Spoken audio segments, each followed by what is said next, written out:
Tirando os planos do papel.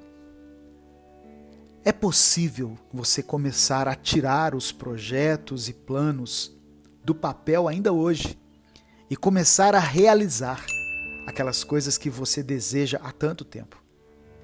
Um dos maiores causadores da ansiedade nas pessoas hoje em dia é a procrastinação.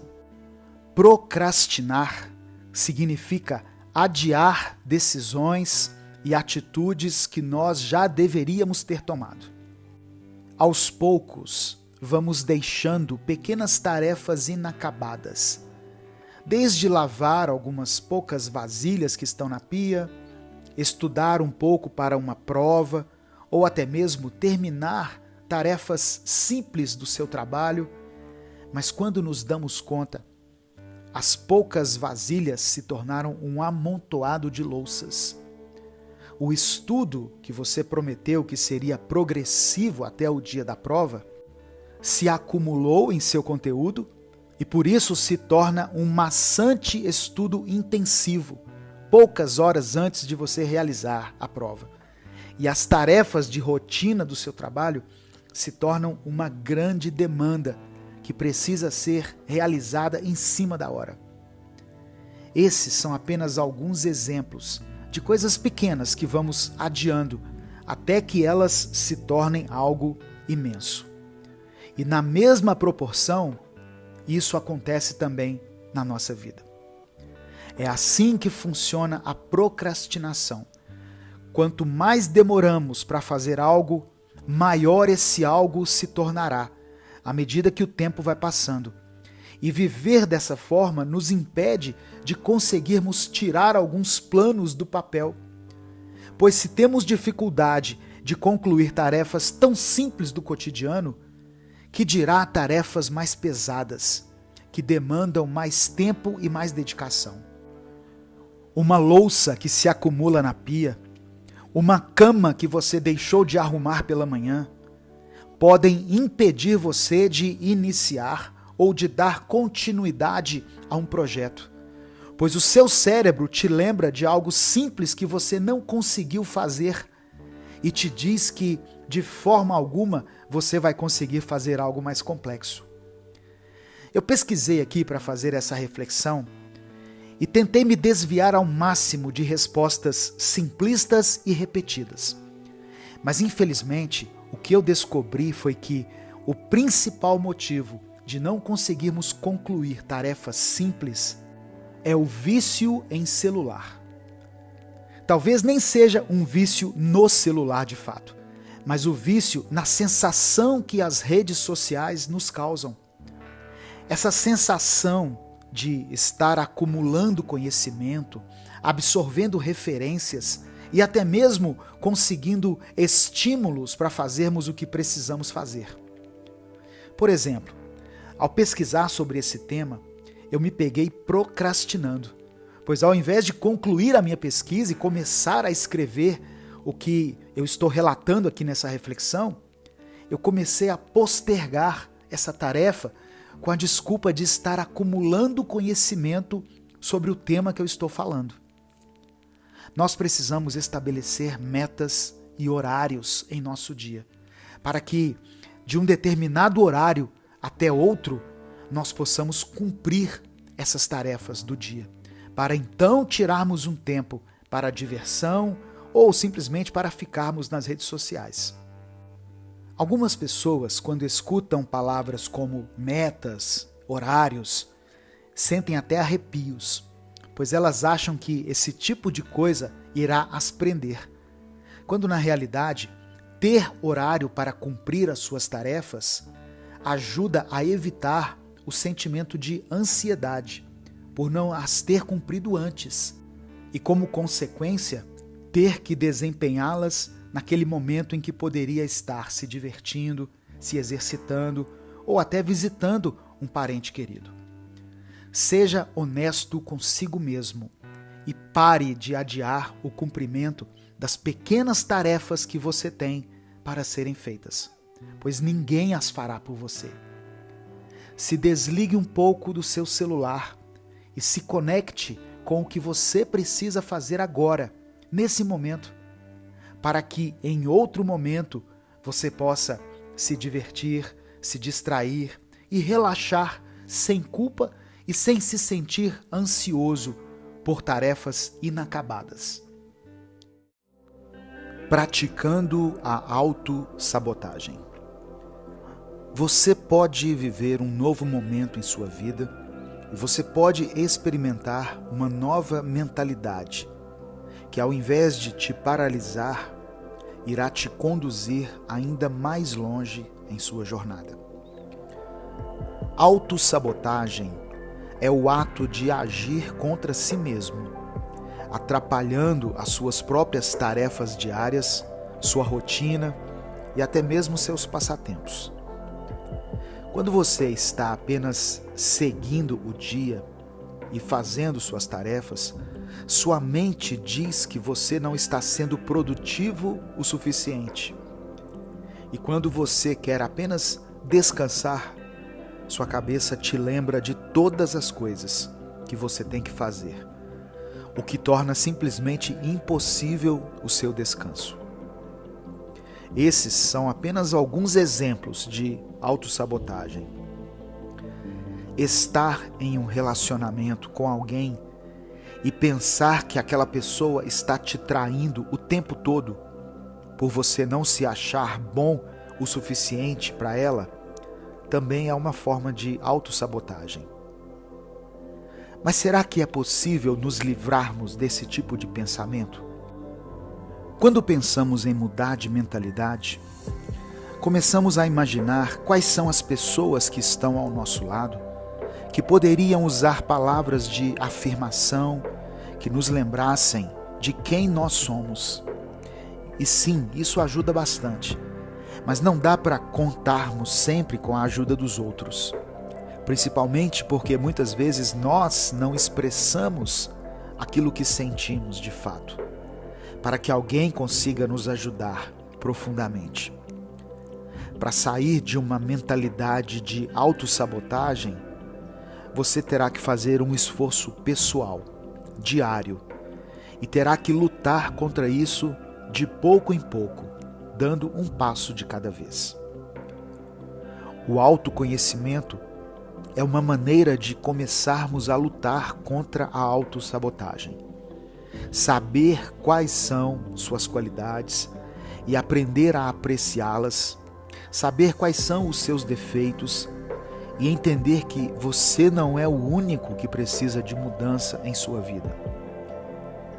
Está tudo bem precisar de ajuda, precisar de mudança, fazer terapia, iniciar uma atividade física, mesmo que você não tenha vontade. Isso tudo te ajuda mentalmente e faz com que você comece a conhecer a si mesmo, o que impede você de acreditar nas mentiras que a autossabotagem tenta ditar como verdades na sua mente.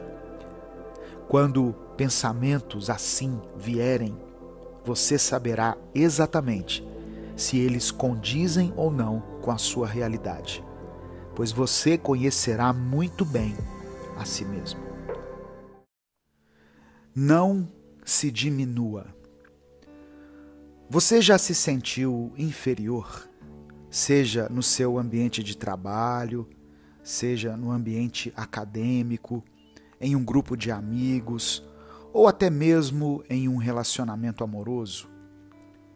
Esse sentimento tem paralisado muitas pessoas e as impedido de viver e explorar o seu potencial máximo. Você já se olhou no espelho e quis mudar tudo que você estava vendo? E eu não estou falando de aparência, mas da parte interior. Isso porque nós nos enxergamos de uma forma que ninguém nos vê. Nos vemos através dos erros cometidos no passado, seja os grandes erros até os mínimos, como aquela vez em que erramos o nome de alguém importante por acidente, por exemplo. Nos vemos por situações dolorosas, constrangedoras e conflitantes, que fazem com que pensemos que estamos resumidos a elas sendo que, como eu falei, ninguém nos vê da forma como nós nos enxergamos, pois temos a tendência de sermos os nossos piores críticos, por conhecermos tudo a nosso respeito, as partes boas e as partes ruins. Quando nos diminuímos, fazemos isso porque nos comparamos a outras pessoas e presumimos que elas não têm partes ruins, que elas não têm coisas para melhorarem, sendo que, na realidade, você só não enxerga o que há de errado com elas. Mas acredite, elas sabem e se cobram tanto quanto você se cobra. Acreditamos que algumas pessoas são melhores do que as outras e, consequentemente, acreditamos que algumas pessoas são melhores do que nós, sendo que, independente da situação financeira, do grau de escolaridade ou do cargo e posição dessa pessoa na sociedade, ninguém é melhor do que ninguém. Não se sinta inferior por saber que existem partes ruins em você, que existem coisas a serem melhoradas.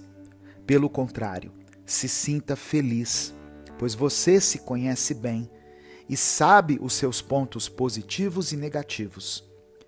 Quando você se conhece bem, você pode aproveitar melhor as suas qualidades e usufruí-las em seu potencial máximo.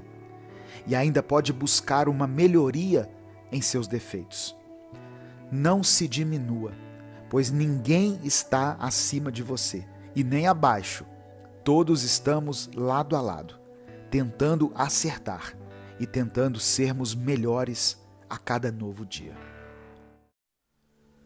Traumas que te paralisam. Existem algumas coisas que precisamos superar se quisermos experimentar um crescimento e uma mudança de vida.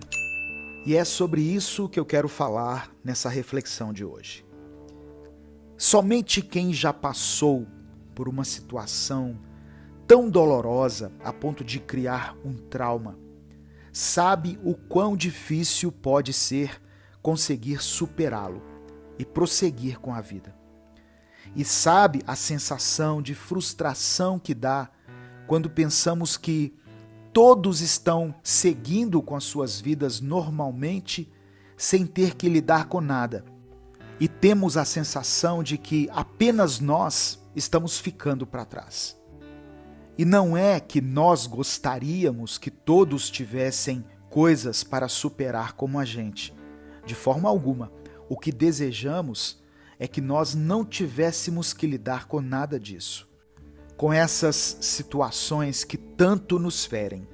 E que pudéssemos viver em paz, como todos parecem viver. Ninguém quer ter uma dificuldade a mais para lidar. Mas quem tem traumas precisa começar a partir disso. Reconhecer que tem algo que precisa superar.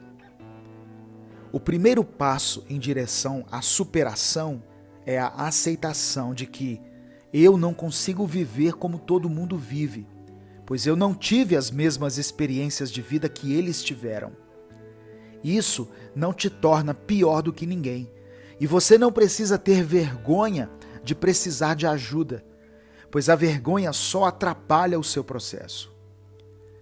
E é exatamente essa a segunda coisa que você necessita para superar um trauma: não ter vergonha de pedir ajuda. Está tudo bem não conseguir fazer algo sozinho, pois por mais que algumas pessoas façam parecer que elas não precisam de ninguém, acredite, em níveis diferenciados, todos nós precisamos uns dos outros diariamente, tanto para as pequenas coisas quanto para as coisas mais complexas. E a terceira e última coisa que você vai precisar é exercer a paciência. Talvez essa seja uma das coisas mais difíceis, pois quando estamos doentes, por exemplo, nós buscamos por remédios que nos aliviem imediatamente e, se possível, acabem com a dor que estamos sentindo. Mas quando se trata de traumas, estamos falando da mente e do coração, que são muito sensíveis e necessitam de tempo para se recuperarem e se curarem. Mas não desanime. Não pense assim: eu ainda não estou definitivamente bem em relação ao meu trauma.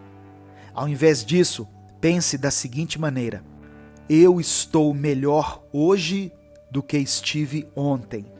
Eu estarei melhor amanhã do que estou hoje.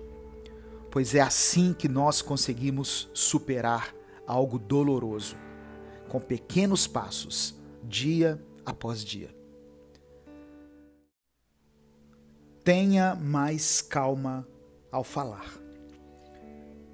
Por mais que pareça impossível para algumas pessoas, acredite, existem formas de você se tornar alguém mais calmo e transmitir às pessoas uma personalidade mais serena e mais leve. E hoje eu quero te dar dicas para você colocar em prática em seu dia a dia e se tornar alguém de fala calma e mansa.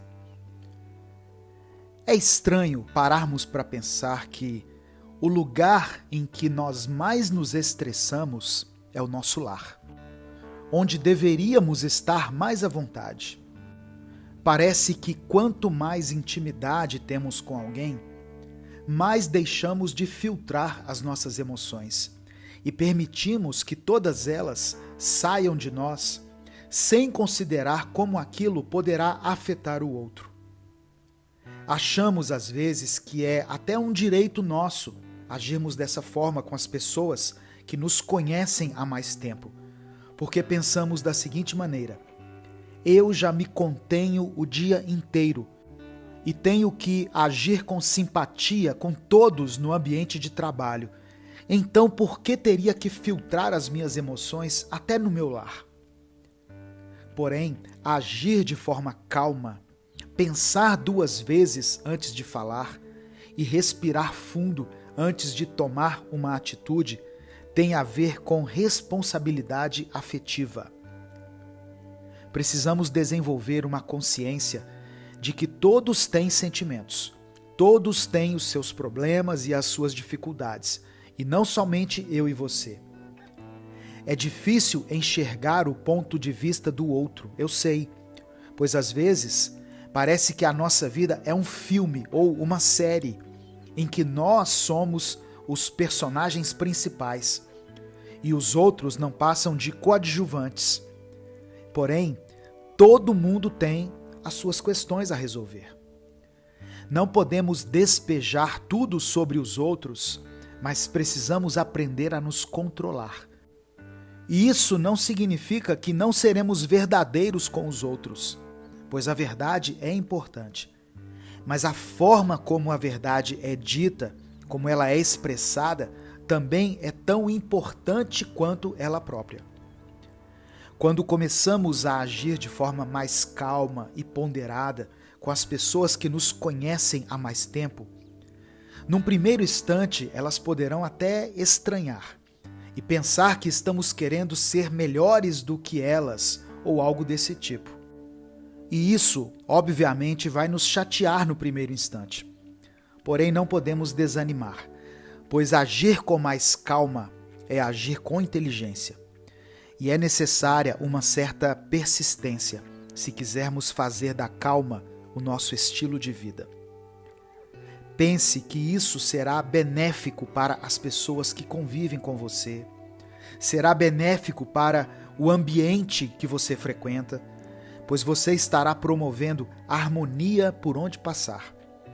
E pense também que isso trará benefícios para você, pois essa calma resultará em uma mente mais tranquila, menos turbulenta, que consegue pensar nas coisas de forma mais clara, mais consciente e menos agitada.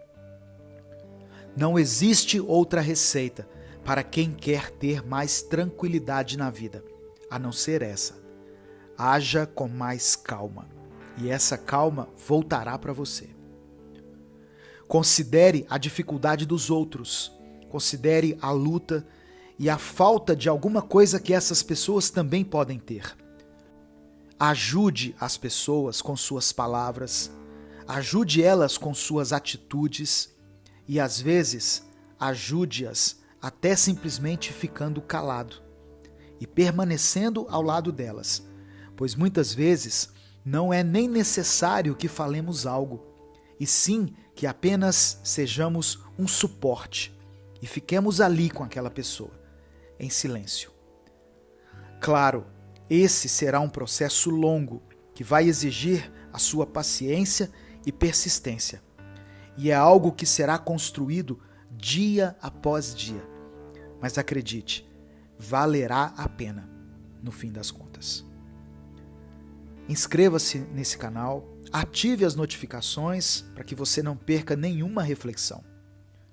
Eu sou Edivaldo Oliveira e esse foi o Minuto Reflexão de hoje.